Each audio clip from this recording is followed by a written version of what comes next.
Jason Rzucidlo reporting from the Ford Conference and Event Center in Dearborn for the Driving Change Conference. Stay tuned for remarks from panelists in the session, Retooling the Labor Force, Connecting Today's Workers with Tomorrow's Occupations.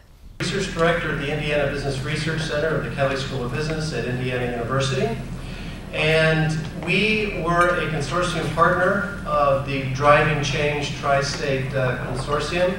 We worked in collaboration, quite hand in glove really, with the Department of Workforce Development in Indiana, and did a major portion of the research related to pathway clusters and a skills gap analysis. You've seen this before in terms of the overall objectives.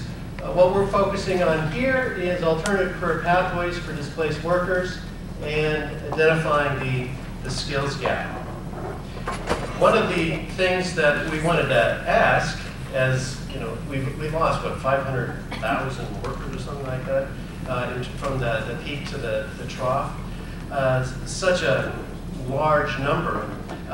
We wanted to ask ourselves, is the green economy sufficient to absorb? Is this a good alternative career pathway for the displaced auto workers?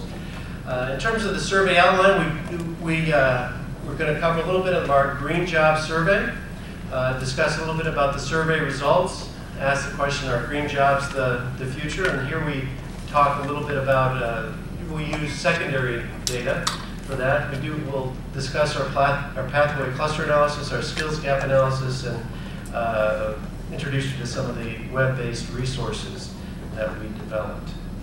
As you probably know, but in case you don't, they're the Tri-State Consortium.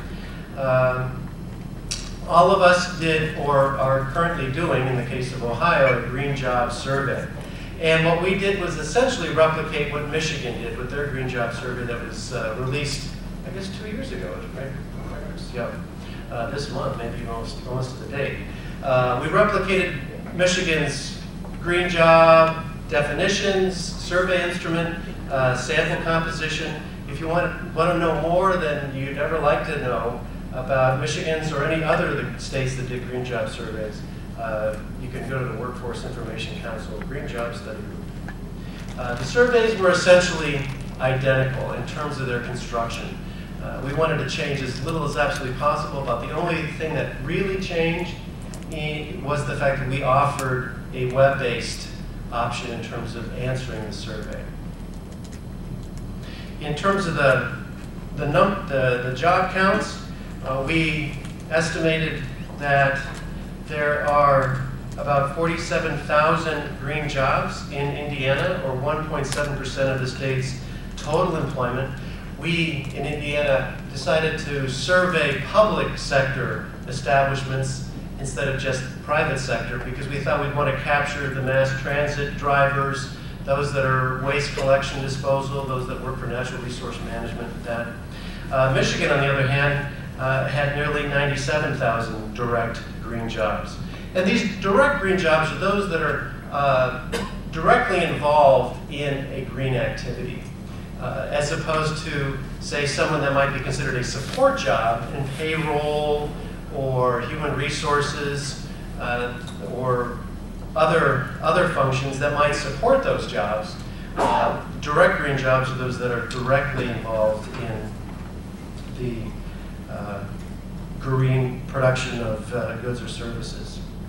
In terms of the survey results, and I'm going to show you pie charts because I think it's easier to see the differentials between Indiana and Michigan, but there were 5 core areas that describe green activities: increasing energy efficiency, agriculture, natural resources, pollution prevention and cleanup, renewable energy production, and clean transportation and fuels. And in terms of the distribution of those core areas, in terms of the percentage for Indiana versus Michigan, Indiana had a lion's share of their green jobs in terms of increasing energy efficiency. And as it happens, those are mostly construction-related jobs, specialty contractors, that sort of thing. On the other hand, Michigan, clean transportation and fuels was the lion's share of their green job counts. And that doesn't make anybody cause to pause, because so much of the energy and resources are going into green transportation, right, and green vehicles. I mean, we've heard about that all morning long. So it would only stand to reason that a very large share of Michigan jobs would be in green transportation and fuels. The question then, in a sense, you might come back and say, well, aren't both states heavily involved in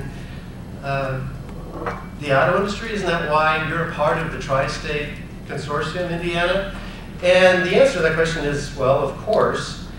Last week I gave a presentation on this. It took like 20 minutes for just the green job survey part. I don't have that much time.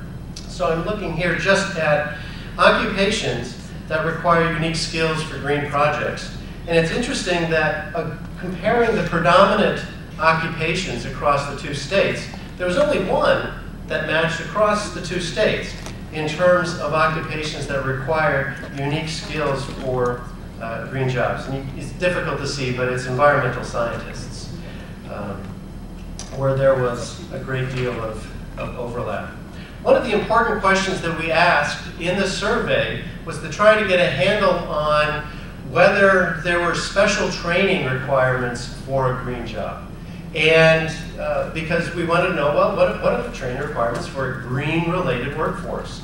And the question was pretty simple, if a little bit ambiguous, because you could actually not answer either one or the other. But you either had an option of formal training, that could be something provided by a community college or other training providers, or informal training, that would be something like on-the-job training.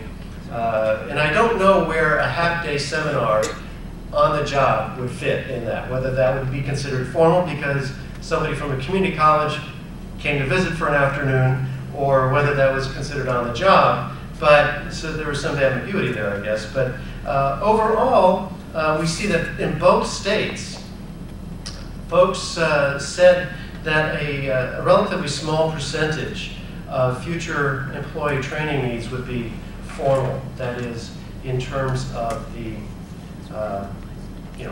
post-secondary options.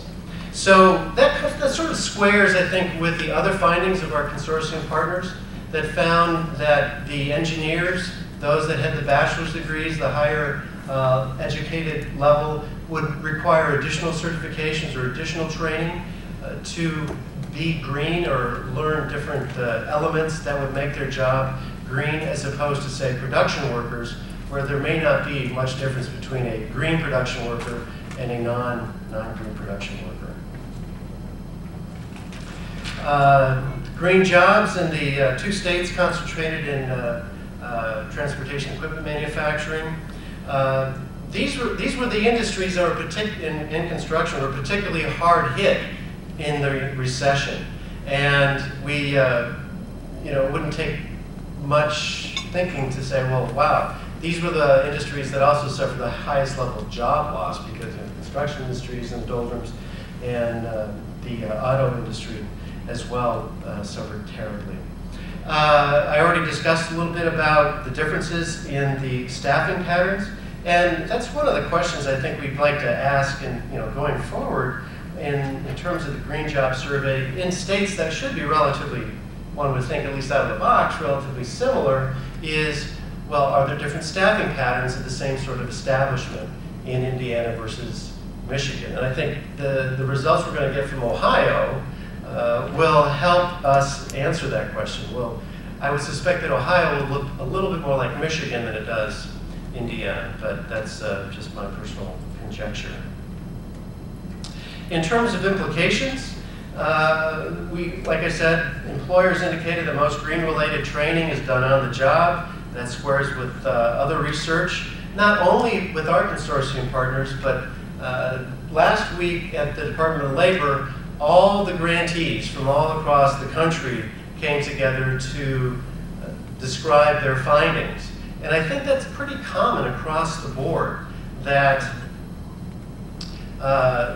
most of the training for green jobs, if you count production, a lot of those semi-skilled or skilled labor type of jobs, to be on the job.